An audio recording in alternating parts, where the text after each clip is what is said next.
Kidding? Just one shot? They're not all zombies, Doug.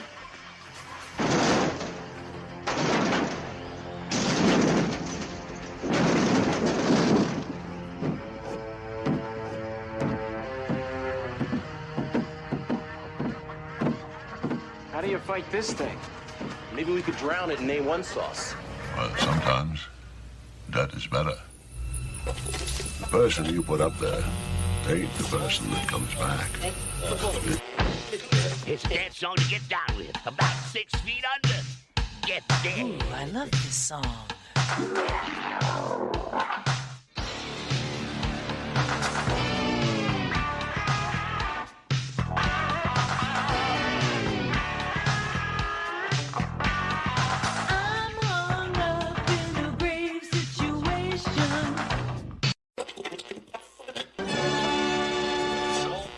And now we come to the thrilling final episode of our radio drama. Hello and welcome to episode 206 of the Rotten Views podcast. Thank you everyone for showing up to another new episode. We have a fun one for you guys today because if you guys are into like bad movies, like Troma movies, Troma Entertainment, then this is the episode for you. I feel like this might be my second Troma movie. I know I did the Toxic Avenger. I feel like I only did the first one though. I might have did the other one. I'm not too sure. I'll have to look back.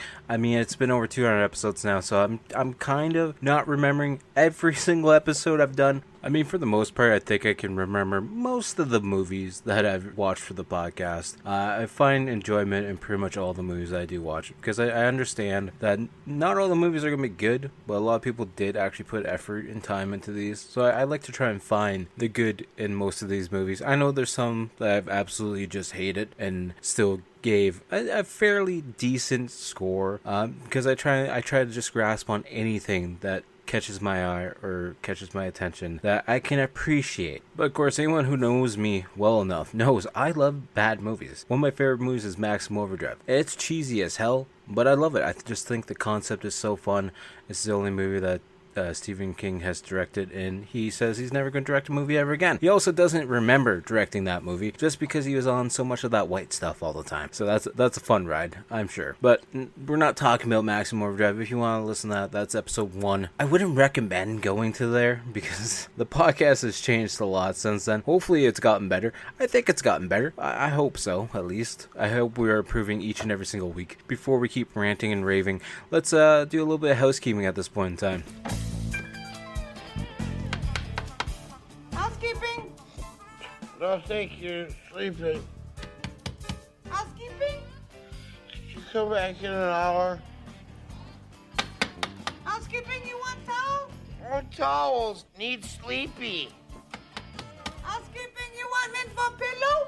Please go away. Let me sleep for the love of God. I just want to say thank you to everyone who's been sharing the episodes, liking the episodes, listening, leaving reviews, everything. I appreciate it very, very much. Just keep hitting that share button. Leave a 5-star review or whatever star review you want on Spotify. Leave a review on Apple. If Castbox has a review system, leave a review on there. We're also uploading old episodes of the podcast as well on my Facebook page. It's at Typhonstein. All the links are down below in the description. But you can pretty much find me on anything and everything at Typhonstein. We're on Instagram, we're on X, we're on TikTok, we're on Facebook, we're on YouTube. At that YouTube channel, if you want to go check that out, I highly appreciate it if you guys did. Hit that subscribe button, turn on the bell notifications, that way you get notified every time I post a new video. We got the weekly gaming video dropping every single Wednesday over there as well. If we have various short videos that drop, and we do live streams over there as well. At some point, I'm hoping to be able to live stream on the Facebook page. I'm not really sure what it's going to take yet, but we'll see. Maybe we can do the Facebook page and the YouTube channel at the same time. I know there is multi-streaming. I just don't know if I have a strong enough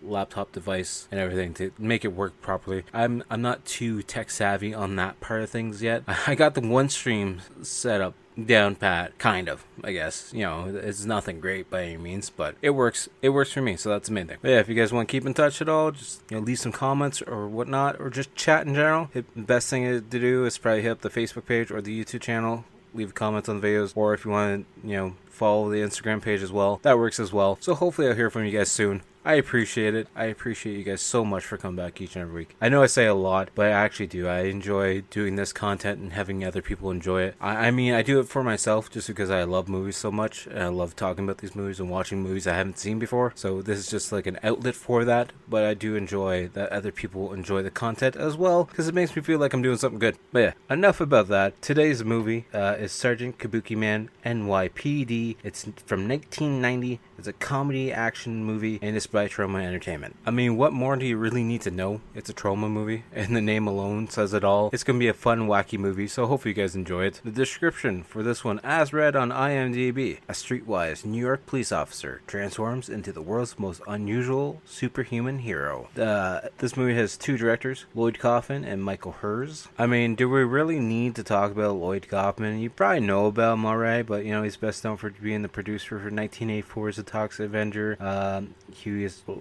He played Lee Harvey Kurzhoff in 2017's Return to Nukem High.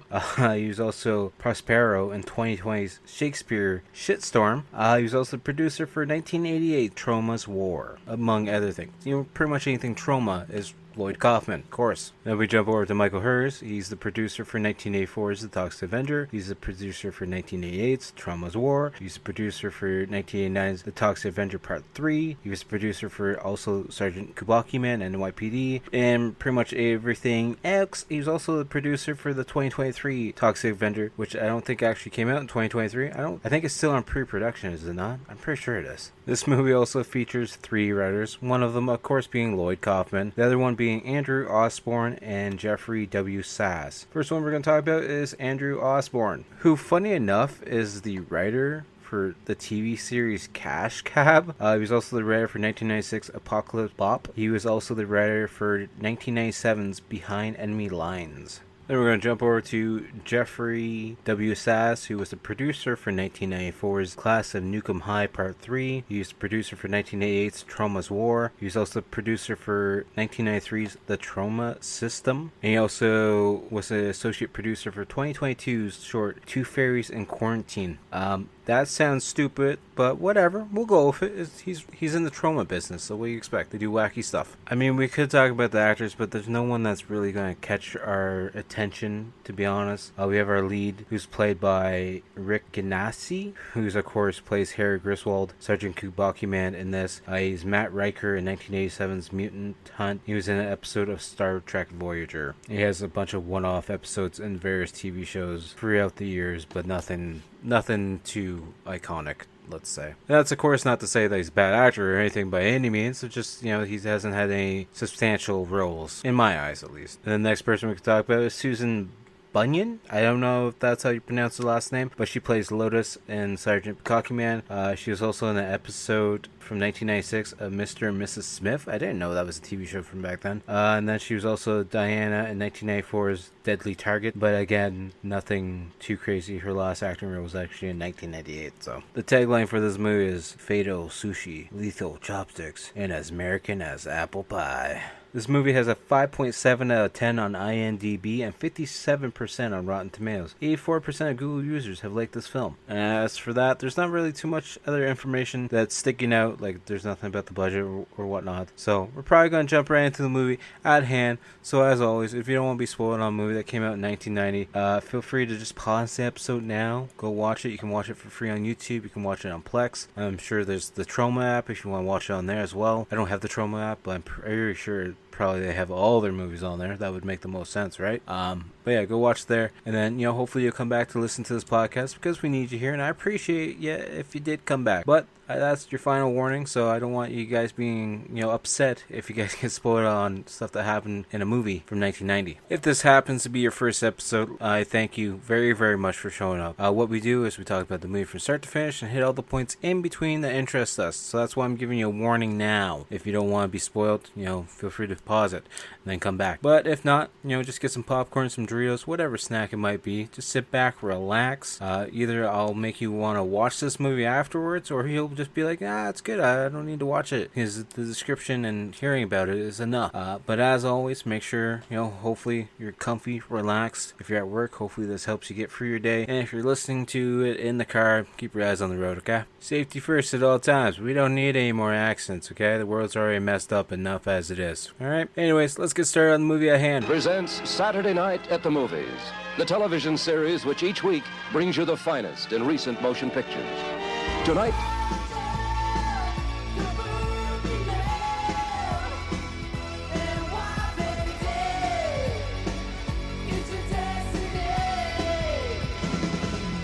his name is Sergeant Harry Griswold. He's an undercover cop who takes his job seriously. I need to commandeer this vehicle.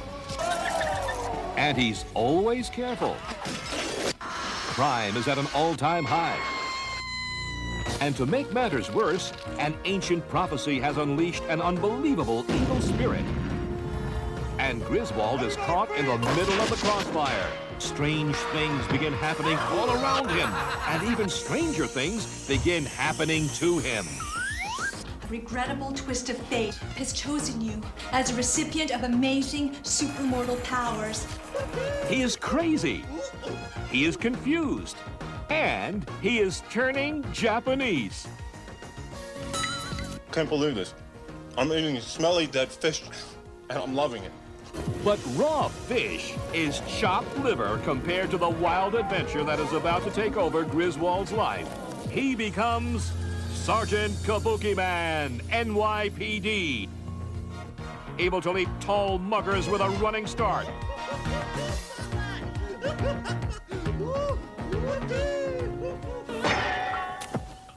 If we do not begin to try and master your powers, there will be no champion to oppose the evil one. Only a beautiful, tender woman, Lotus, can carefully teach Harry the subtle nuances of the Kabuki way.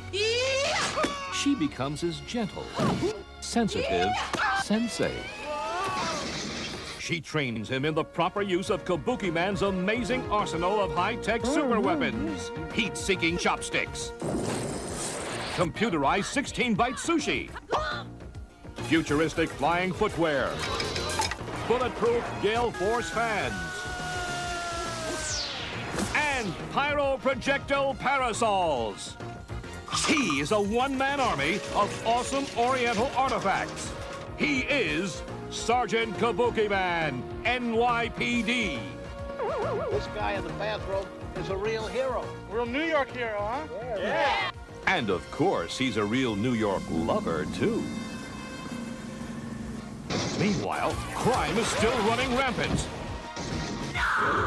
And time is running out. My time. The evil one is worse than any criminal Griswold has ever faced. And uglier, too. And when they get their hands on Lotus, Sgt Kabukiman is ready for the ultimate battle. You're done with Lotus. No more monkeying around. He is a cop, and he is a legendary superhero. Harry!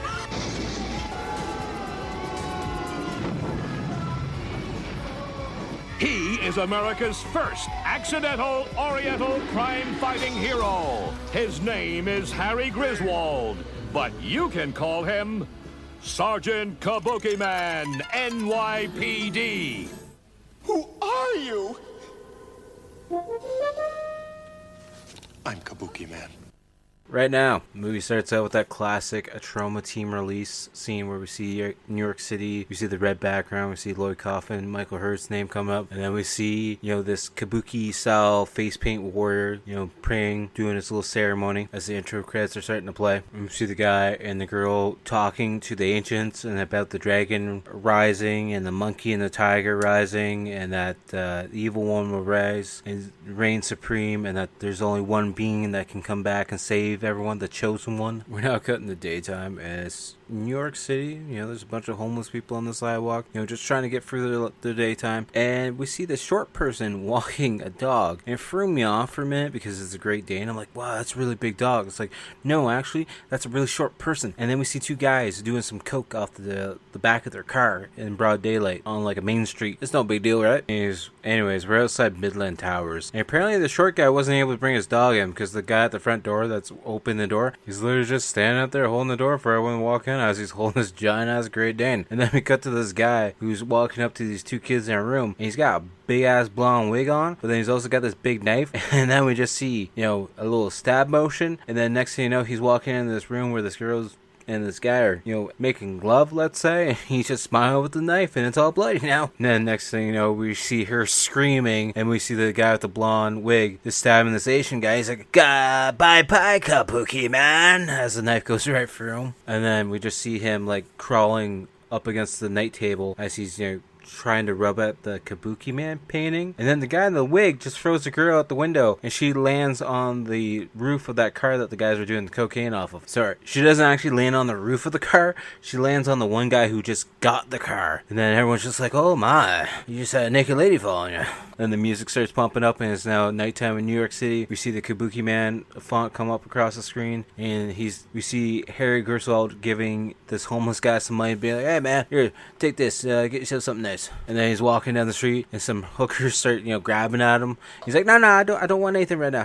I'm good right now. And as he's walking around the streets of New York City, he's talking about the crime that's just happened, and how the Kabukiman was murdered, or the guy who was some Kabuki performance artist, and she was thrown out the window, and the kids were cut up into shreddies apparently. That's his words, not mine. And then we see one guy being like, so we had the first ever Kabuki performance play happening here in New York City tonight. So, welcome everyone to the play. And we just see this Stewart Corporation guy being like, yeah, I'm the one that funded this play. I just want everyone in the city to see everything that we're doing for the city and, pay your respects to the Kabukiman. Then we come back to the guy who was at the shrine with the Kabuki face paint on. And he's opening up a box, and he's getting ready to pick the new warrior, the new guardian that's going to be, taking over the city and watching over. And he's got a box full of worms. And he starts eating this box full of worms, and then Griswold starts eating something that's hanging out of his mouth. And we could just,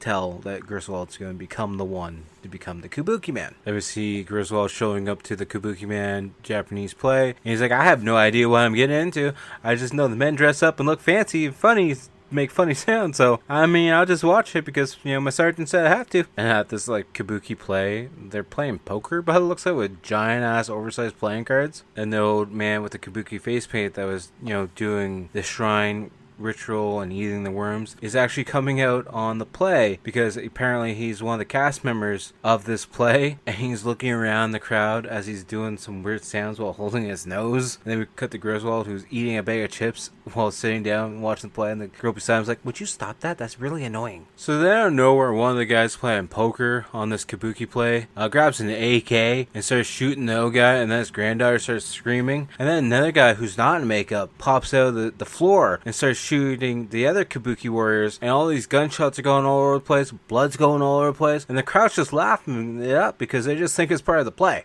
Ian Griswold's laughing. He's like, oh, well, this is great. A lot better than I thought it would be, huh? And then he nudges the girl that told him to be quiet, and because she's got her head down, and she's got a bullet hole through her head. So that's when he jumps up. He's like, hey, everyone hold it, please. And he starts shooting at the ceiling, and then everyone just starts going crazy. And of course, the one Kabuki person that started it all with the AK is actually the blonde-haired guy that murdered the other Kabuki guy at the beginning of the movie. I guess the blonde-haired psychopath guy just really has something against Kabuki warriors or Kabuki-related people, because he's just going out there to kill everyone who's a Kabuki-esque person. And then the granddaughter gets thrown to the ground because she tackles the blonde-haired guy, but he throws her to the ground.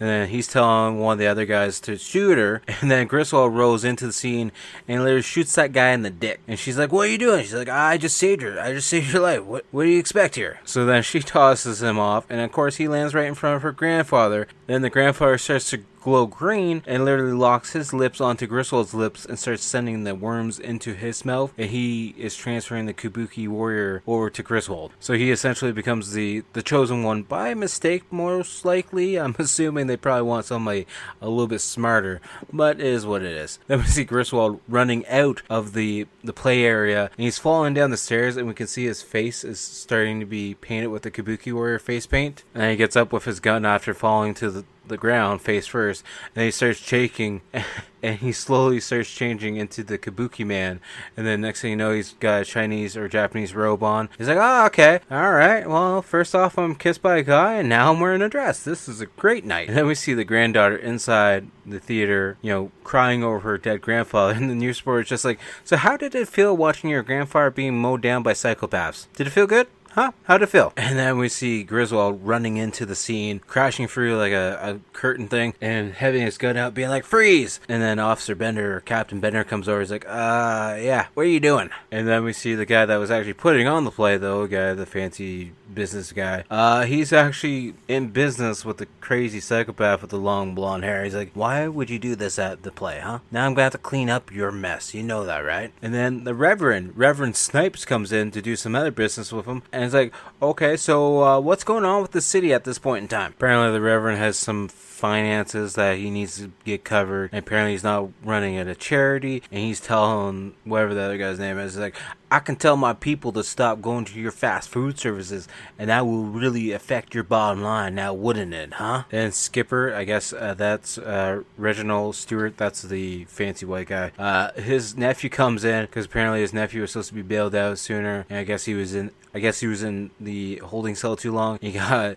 touched by a 300-pound Mexican skinhead or something like that. I don't know. Anyways, Stewart just pulls out a silencer and shoots him in the head, because he doesn't want to deal with him. And then that's when Stewart's like, so where were we, Snipes? Oh, yes, you were trying to con man me, huh? You're just a third world con man, so how about you don't try to do it ever again? We work together because we need each other. So Stewart's plan is to keep the Reverend around so that he can keep the fires going in the lower income areas, to keep the tensions high, and then Stewart's actually going to supply them with the weaponry to keep that going, and then he's going to come in and clean up the job so he looks good for the city. And then we cut over to Griswold's home, where it's probably an apartment, and we can't see the carpet or the floor at all because it's just littered with empty beer cans all over the place. Griswold goes over to his mirror to look at his face because he sees the face paint on, and that's when he then sees the reflection of the old man in the mirror making some weird sounds and talking some weird language with his eyes rolling in the back of his head. And that's the next day, and Griswold's going to the police department. He's like, I know I'm going to be the laugh of the stock room. Everyone's going to make fun of me because of the dress I was wearing. No big deal. And we see inside, and it's a madhouse inside because there's a bunch of gang members all over the place. But there's also one of the other detectives who's got a mug that's got a boob, that's just a boob actually, and milk pours out of it, and he's like, that's her erect nipple. Bender then calls in Griswold, and he's like, so I just want to let you know, I don't want to hear anything about your dress that you were wearing last night, your geisha girl dress. Stewart, security officers actually caught the guy who was shooting at the Japanese guys because, he doesn't like Japanese Kabuki men because he got, fired from his Toyota job because he was doing some drugs. The whole time he's arguing with Bender, we see his shoes starting to melt, and then next thing you know, he's in like this Japanese sandal, and Bender's showing him the person that they caught, and it's actually the nephew, a mugshot of the nephew. He's like, no, that guy wasn't there. He wasn't the one shooting at the people or going crazy. I was there. I saw for my own eyes. And as Griswold's getting ready to leave the office, he's looking down. He doesn't have pants on anymore. He has the two wooden Japanese sandals, and he's got like the little skirt, yes, I don't know, kilt. I don't know what the hell it would be called, technical term, because he still got his suit jacket on. He just doesn't have the lower half of his suit on anymore. Then he leaves the office, and everyone just sees him in his boxers pretty much, and they're just looking around being like, what's going on with you? And then he's into a little office area, a little communication spot, where we see the granddaughter there, and she's like, so I need to talk to you. I had this box of worms, and you're chosen for this, new superpower, so you need to eat these worms, okay? He's like, no, I'm not. I'm out of here. I'm not doing this. And then Griswold starts to think it's a joke. He's like, it's just a joke. I get it. She's like, no, this is no joke. I've seen the changes on your face, and look how you're dressed right now. You're half naked. You need to eat these worms right now. So then Griswold sits her down, and she's like, so I got some good news for you at least. They caught the guy that killed your grandfather, and, he's being arrested. He's going to be served and whatnot. And she's like, are you foolish? You know, he wasn't killed by some random guy. You know, this is all a ceremony that's happening. You know, there's an evil one that's trying to reign over the world, and this is part of the process of what he needs to do to reign over the world. He's like, you're a little bit crazy, aren't you? And Griswold's like, so I'll have a squad car go pick up Mr. Evil. Do we know who Mr. Evil is? And she starts freaking out. She's like, no, I don't know who Mr. Evil is. You're the detective. You figure it out. So then we see Griswold going over to Stewart's office, and the secretary buzzes in. She's like, do you want me to just tell him you're busy in a meeting? She's like, no, just let him in. Let's see what he wants to talk about. And then Griswold comes in and gets all shocked because while Stewart's sitting at his desk, he's like, sorry if I don't get up.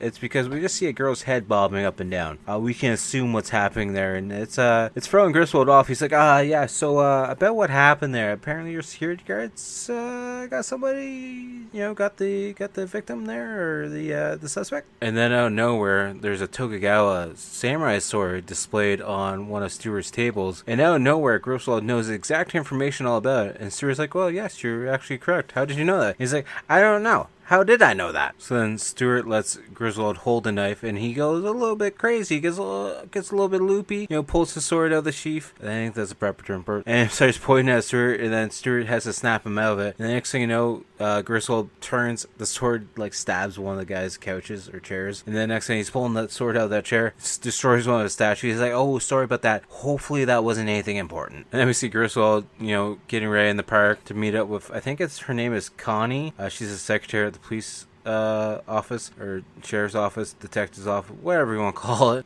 And he's fainting almost within 5 minutes of this run.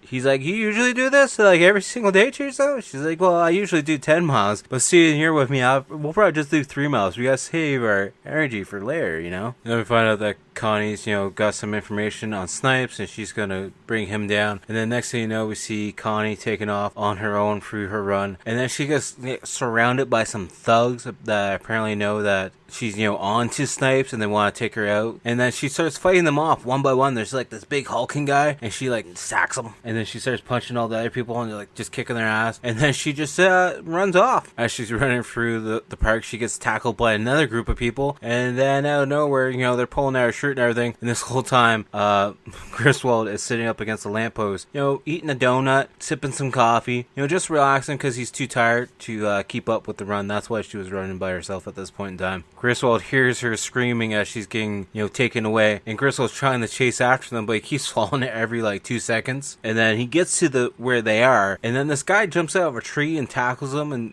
he rolls down a hill. And then next thing we know, we see a bunch of the gang members just chasing after him and beating him with bats. We're hearing all the comical, like, banging, doink, weird attack sounds, like, pops and bangs. And then out of nowhere, the Japanese sandals come out of nowhere and, like, knock a guy out. And then Griswold gets back his, you know, second boost of energy and starts beating the crap out of the gang members. And then he starts walking in a weird motion. And everyone's like, this guy's not normal.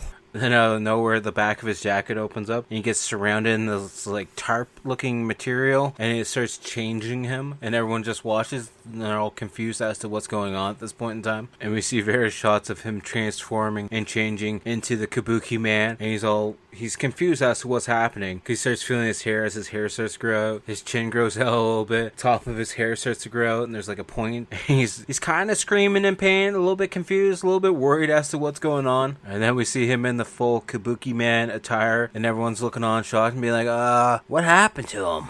I don't know where the Kabuki Man starts doing cartwheels, and he cartwheels into a lamppost, and he's like, hey, who put that lamppost there? Was it one of you guys? Did you guys install that there? He jumps over a bunch of the gang members, and then he pulls out a Japanese fan, like one of those paper fans, and starts just waving around, and 2 of the gang members just go flying into a tree off in the distance. And one of the gang members pulls a gun out on Kabuki Man, and he just shoots chopsticks all at the guy to the point where he gets like, he looks like he just got attacked by a porcupine, and the guy's got chopsticks stuck all in his face, and he starts pulling them out, and he just sees the blood. He's like, oh my god, what's going on with me, man? Then the girl that lured Connie in to the whole trap, she starts yelling at Kabuki Man, man. She's like, what are you gonna do with me? As a little white single woman, huh? Would you gonna abuse me? He's like, oh, you sound like my ex-wife. And he just rams sushi in her mouth to shut her up. And then we see a crowd around, and the officers are talking to the crowd, and the one old guy in the crowd is like, officers, don't bother taking notes. Only 3 people died in the park this time. The guy in the bathrobe, he's a real hero, you know, he saved everyone. So just don't worry about taking notes. It's only 3 people that died. And we see Griswold going over to check on Connie, and then the granddaughter shows up too, and then a bunch of officers are like, freeze, don't move. And Griswold's like, hey, don't shoot me. I'm a cop.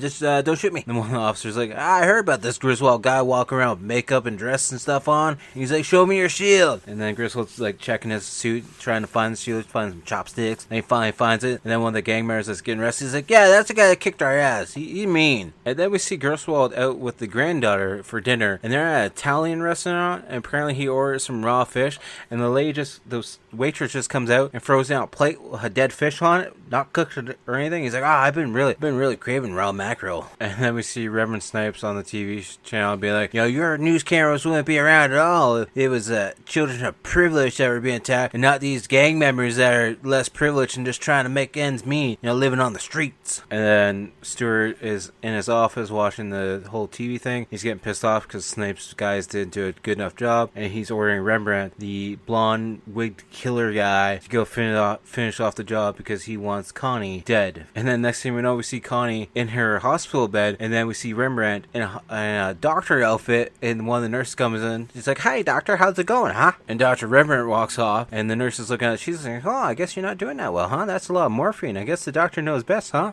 Just give you more morphine, I guess. Just take away the pain. And we see Griswold coming out of the elevator at the hospital, and he bumps into Dr. Rembrandt, and he's kind of staring at him. But, shit, he looks familiar.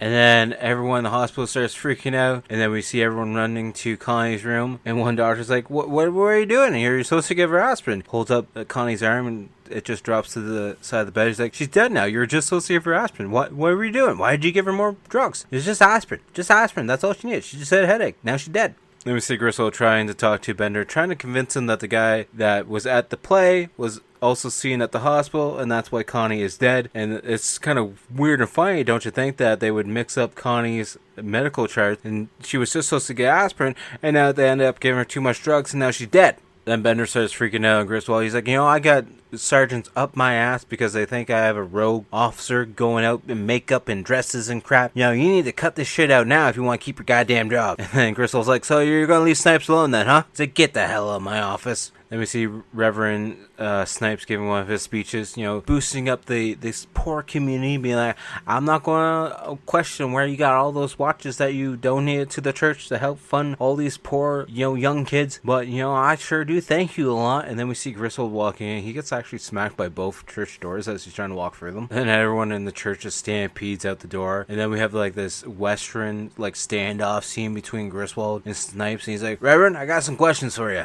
And Reverend's like, I've been harassed enough by you people. And Griswold and Snipes start arguing between each other. He's like, I find it real interesting, Snipes, that your same guys that you're defending right now were attacking an officer that was doing some investigation on you, and now she's dead. And then Griswold starts, spinning around and starts smoking, and the big muscle guy is like, guys, stand back, he's turning that rope guy again, he's gonna kick her ass. But for some reason, he turns into an oversized clown outfit for this time around. I'm not too sure why.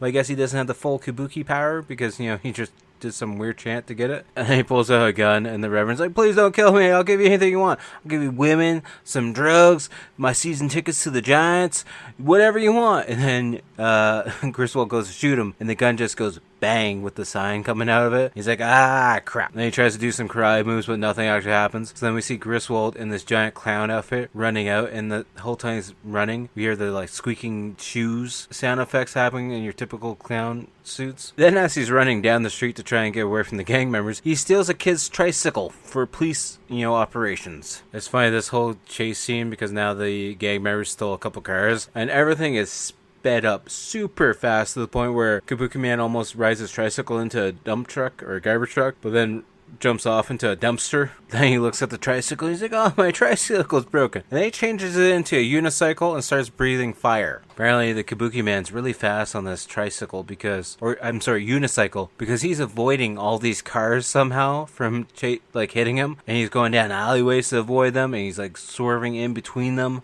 Also, I noticed in one of the gang cars, the air freshener is actually a Mr. T air freshener. Thought that was a nice little touch. I appreciate Mr. T. Then we see the Kabuki Man running through a park to avoid all the bad guys. And he starts running up to a birthday party where apparently the birthday party girl, the mom, hired a clown to do some acts at the birthday party, and apparently the clown's late, and they think it's the Kabuki Man, so now he gets, stuck in being in this birthday party. And then the gang members all come in and start shooting everything, and we see the cake blowing up, but all the kids are just jumping around excited and all happy, having a fun time for some reason. We see Rembrandt and his guys shooting at Kabuki Man as he's still in his clown phase, and he's just doing circles all over the place, and somehow runs away and gets away from them for a minute, and then he hides behind a lamppost being like, yeah, I could definitely hide behind this. Oh no, they're shooting at me some more. The next thing you know, we see Rembrandt and the big jock meathead guy driving down the sidewalk chasing after Griswold or Kabuki Man in his clown outfit, and then they run him over, and Kabuki Man's on the hood of the car, and the jock guy's like, oh, there's a random clown on our hood, we gotta get him off the windshield so we can see what we're doing. It's like, you were just chasing him down, you know who he is. And out of nowhere, Griswold starts using some silly spray and starts coating the windshield, and they crash into the dry cleaners shop that the police chief goes to, and he was just there 2 seconds ago. And then Rembrandt starts beating up the jock. He's like, look what you did to the car. This is your fault that I crashed into this building. Then we see Griswold back at the police station where he's talking to Bender, and Bender's like, hey Harry, I tried to warn you, but you're suspended now. This clown crap is the last straw. I just went to go sit down in my chair, and there's a silly balloon animal thing there, and there's clown stuff all over my office, and I'm just tired of it. And then you gave me a lighter to try and light my cigar, and just water sprays me in the face. You're suspended. I can't deal with you anymore, Harry. So then after all that stuff happens, Harry's like, you know what, I'm gonna go talk to Lotus, the granddaughter of the guy who made me Kabuki Man. Hey, maybe she can help me out. Knocks on her door, and a monkey opens the door, and he's like, huh, didn't know she had a butler this whole time. He sits down beside her, and he's like, hey, sorry about how I was acting before, but hey, look, that case you gave me? Look, all the worms are gone. Just tastes like chicken. They're so good. Not really, they were horrible, but that's besides the point. So then they both go into this upside down handstand meditation. Lois was already doing it, but apparently Toyota, the monkey, brings him a change of clothes, and she's like, you gotta be quiet while you're meditating. And for what reason, Griswold starts saying, when she comes around the mountain, she'll be singing. He's like, why are you doing that when you're trying to meditate? And then out of nowhere, Lois gets up and starts tying his ankles to the ceiling. He's like, hey, what are you doing, huh? This is all part of her training that she wants to do, and she starts whacking him in the no-no area to make him concentrate, and then she pours a bunch of rice on the ground. She's like, I want you to separate it into red, white, and yellow rice, and then count every single grain. He's like, are you crazy? Then we see Griswold walking down the street because he's like, you know what, I'm tired of your stuff. My nether regions hurts. It's in South Jersey somewhere. I lost my appetite for rice, and I just don't want to deal with your crap anymore. She's like, I've been trying to deal with you Japanese style, but now I'm going to have to beat your ass American style. And they have a fist fight on the sidewalk, and he punches her. He's like, oh my God, I am so sorry for hitting you. I did not mean to do that. And she just starts wailing on him, and then she flips him onto the trunk of a car, and then he gets back up, and his nether region is farther down in Jersey somewhere. Then we see Stewart in his office with his group of henchmen. He's like, our time is coming soon. We have to move our supplies to the church, and we get ready for the evil to become upon us. And then we see Lotus and Griswold sitting down on a bench somewhere, and we see the Statue of Liberty behind them. And apparently the Kabuki Man's power comes from learning and mastering the power of haikus. Anyways, he starts focusing on the haikus and keeps repeating it over and over again, and to the point where he gets up and starts screaming it. And then next thing you know, we see some smoke filling up the screen, and then he starts spinning around and becomes the Kabuki Man. And then we see this montage of the Kabuki Man on his pursuit to power to take over the city. And at one point in time, we see this guy taking a battery out of the car, and on the car it says no tires on board, no radio on board, and then he puts another one on, and he's like, no battery on board. And then we see the Kabuki Man just beating up this one guy and putting a giant tub of green slime on top of him. And then we see him beating up some other people, and he turns them into human-sized sushi rolls of all things. And we just see the one hat, and then one of the sushi rolls, we see the two shoes coming out. Then he later on catches up to the car thief that took the battery out of the car, and he's tying him up in noodles inside of this other car, and they put a sign on the windshield being like, thief on board in this car. And then we see a bunch of people getting the Kabukiman hairstyle, because apparently this is the big craze now in New York City. Everyone's looking up to the Kabukiman. You know, it's not the Spider-Man effect where everyone hates him, especially like JJ. You know, he's becoming like the little town hero essentially. I also forgot to mention earlier on, they start doing this Kabukiman still image of the face that pops in the screen, and there's the background's kind of rotating, so it's almost like the classic Batman symbol that happened every now and then in the classic Adam West TV show, which I thought was a nice callback to that series. Anyways, then we see the Kabukiman out on the street, and Rembrandt is in this like dump truck or garbage truck, and he literally runs over the Kabukiman. The Kabukiman's flat on the road, and everyone's just looking around, being like, "Oh my, the Kabukiman's dead." And then he just slowly starts to sit up and inflate himself again. And everyone's like, "Oh, okay, now he's good. Everything's good." And then we see the Kabukiman. He's not going after Rembrandt. He's going inside the church now, and he starts tapping on the big jock guy's shoulder. He's like, "So, where's Snipes?"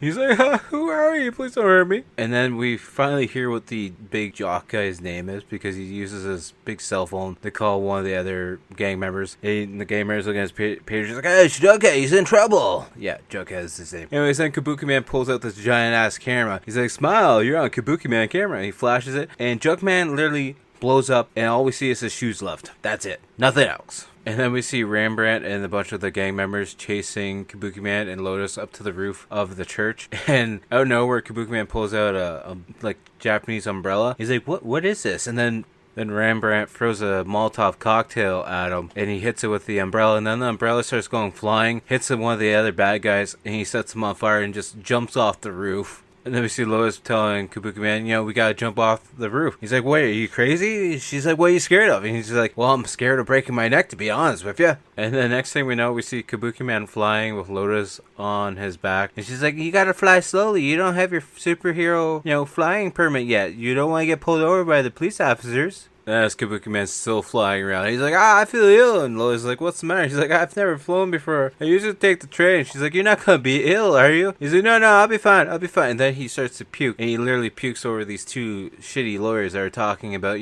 being like, "Hey, I'll cut you a deal. My client will probably get out. He probably won't murder again, at least in this community at all. So we'll be fine." And Kabukiman swings back to the church, and we find the Reverend there, and Reverend Snipes is going through all the money and stuff and putting it in his bag. He's like, "I gotta get my plane ticket. I gotta get the hell out of here. I got enough money. I'm gonna live a nice, happy life." And then next thing we know, we see Kabukiman engulfing him with his costume, and we see them flying off into the sky. And he's got tape recorded to his mouth. He's like, "So you're gonna tell me everything? That way it's on record, and we can get all this stuff solved, right? So you're either gonna spill the beans, or I'm just gonna have to accidentally drop you from the sky." Then we cut to this random dock-looking area where we see some guys walking around with AKs, and there's a cage that has a tiger in it, and then there's another cage that has a panther in it. But it's just, there's random cages that are out in the middle of nowhere on this dock looking area. I don't know why. Did I miss something? Is he making Noah's Ark? Is this what's going on now? I don't know what's going on. Then we find out that there's a jaguar as well that they've trained to have a lemur ride side saddle on its back. It's a new attacking creature force of some sort. I have no idea what's going on in this movie at this point in time. It's a little different. It's a little weird. But it's fun. We see Kabukiman jumping back into Lois's house, and he goes through this big giant window, and he's like, "I thought I left that open." And he's like, "Hey honey, I'm home." And we come to find out in bed, it's not Lotus, it's actually Rembrandt. He's like, "What do you do with her? Where is she?" And then Rembrandt starts beating up Kabukiman, because apparently Kabukiman's a little bit weaker without Lotus, because apparently Lotus's love is what makes him stronger as a superhero. I'm not sure when that came into be effective, but it is what it is. Anyways, then Rembrandt throws him into a giant Japanese drum, and he actually turns back into Griswold. And then Rembrandt's like, "What are you gonna do?" And Griswold's like, "I'm gonna do whatever a good cop would do." And he pulls out his gun, and Rembrandt's like, "You're not gonna shoot me." He's like, "You're under arrest." And he shows him his badge, so Rembrandt starts walking towards him, and then Griswold just shoots him in the face and uses his badge to wave him down, trying to fan him down, and he falls over. And as Griswold is searching the apartment for Lotus, the monkey jumps on him, and he gets all scared. And the monkey's kind of dressed like Slash. He's got a top hat on and a black jacket. He's like, What is it, boy? What you got there?" And it's Lotus's bra. So Griswold decides to sniff it. He's like, "I got her scent. Come on, boy, let's go find her." So then we see Stuart. He's down at the docks here where the tiger and the Jaguar and all that other stuff is. And we see his two henchmen bringing in Lotus, and they tie her to a fence near the animals. And then we see Stuart holding that plaque that says, you know, the dragon's gonna dance through Jupiter, yada yada yada, some other crap, and the evil force will, you know, come forth, kind of thing. Which in this ritual they also mentioned about tiger, so that makes sense why the tiger's there. But then we also see another henchman guy walking a lion around for whatever reason. I don't know what reason. And maybe this new evil force is going to take the power of all these animals and combine them into one super mega animal. So let me see Griswold having a talk with Toyota, the chimp, the monkey, whatever he might be. And he's like, you know how to use this? You know how to use this pistol? You gotta be careful. I'm gonna go this way. If you go that way, there's a couple gorillas over that way. So just, you know, make sure you're covering my back, okay? I don't want to be attacked by no gorillas. You understand? And then out of nowhere, Griswold just runs full force with an AK out and just starts shooting at other people while the bad guys are shooting at him, but they're missing all these shots. But yet, apparently Griswold isn't so clumsy because he's hitting some shots. He's killing some of the henchmen. And then he gets to Lotus and starts to untie her. And then Stuart's hiding behind a car where Toyota is. He's like, hey, monkey, how's it going? Why you got a pistol pointed at me, huh, bud? And for whatever reason, Toyota gives over his gun for a set of car keys to a Mercedes, I assume. And then Griswold's like, oh, man, I'm out of bullets. And then Stuart's like, you're finished now, Kabukiman. And then out of nowhere, Bender comes in. And he's like, you're under arrest, Stuart. And we see the officers like holding down Stuart and a bunch of the other henchmen to, you know, arrest him, and some of them get away. And then Stuart's like to the one henchman, yeah, go get the tiger, let it feast on that other girl. You know, the sacrifice will happen, everything will be fine, just let it feast on her. And then the tiger starts eating the girl, and she starts freaking out. Rightfully so. I'm assuming anyone would freak out if a tiger is biting your forearm. And Stuart gets all excited. He's like, it's beginning. It's beginning. And then out of nowhere, Stuart breaks his handcuffs in pieces. And then he starts running around like a crazy madman. His voice starts to change. He's like, finally, my time has become. And then he starts like puking some clear liquid and worms, maybe? I'm not really too sure. Stuart's almost looking like he drank some of that Viper alcohol from Street Trash, because then his face all starts to go slimy and green, and it looks like he's starting to lose his teeth and starting to get like blisters all over his face, and his face is just starting to grow big. Like it's kind of like the guy from Double Dragon once he gets like injected with all the steroids. But then he turns into like this green looking insect creature, maybe? I'm not really too sure. He starts spitting some liquid out though, and actually hits one of his henchmen, and he just like starts to melt. And then I guess according to Lotus, you know, Stuart's going into his larva stage,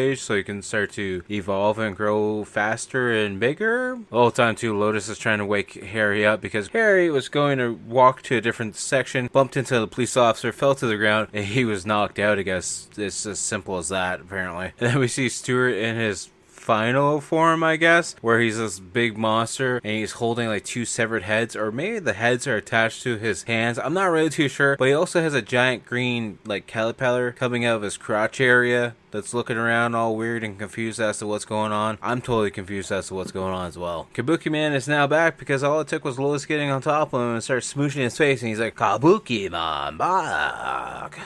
And then we see Toyota inside the car, turning it on and getting ready to either drive away or drive into the Stuart monster. So the reason why Toyota was in the car, it was actually a Jaguar, and apparently if the monkey rode a Jaguar, that would do the last part of the tribute or experiment, whatever you want to call it, to make the evil one come fully alive. And because he didn't drive in the Jaguar, ride in the Jaguar, the car, or the actual animal, the bad guy just blows up. And then out of the smoke comes a very blown up Griswold as his suit's all destroyed. He's got just charred all over his face. He's like, hey, anybody get the address of that truck that just ran me over? And then Bender's like, you know what, Kabukiman, I mean, Griswold, you're not suspended anymore. You're actually on paid vacation as of right now. And then next thing we know, we see Kabukiman flying through the sky with Lotus on his back, and then somehow Lotus is on top of him, and he's flying like backwards, and he's getting all confused. And then by the sounds of it, he crashes into a van because there's a bunch of people standing outside this van watching as Kabukiman's flying, and then they just scatter like flies. And then the outro credits start to roll, and the movie is over. And I gotta say, I remember watching this as a kid a long time ago. I only remember like small pieces and parts to it, so this is pretty much like a first time watch, and I really enjoyed it.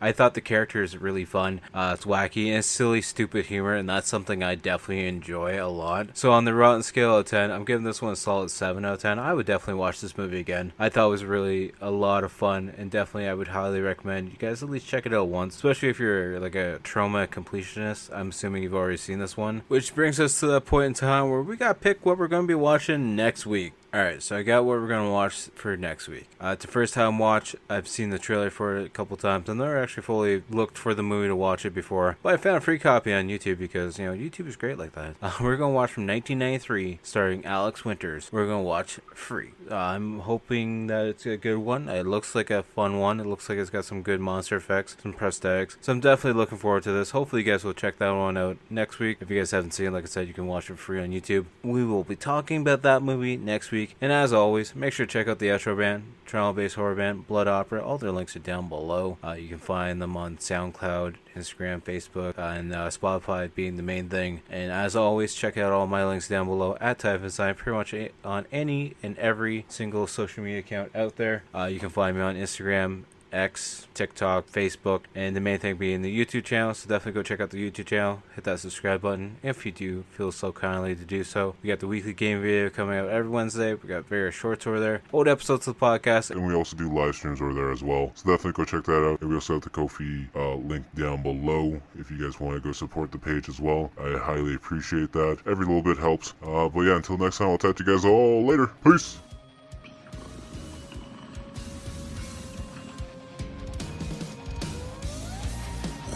Whisper in the classroom, the writing on the wall. What's blood?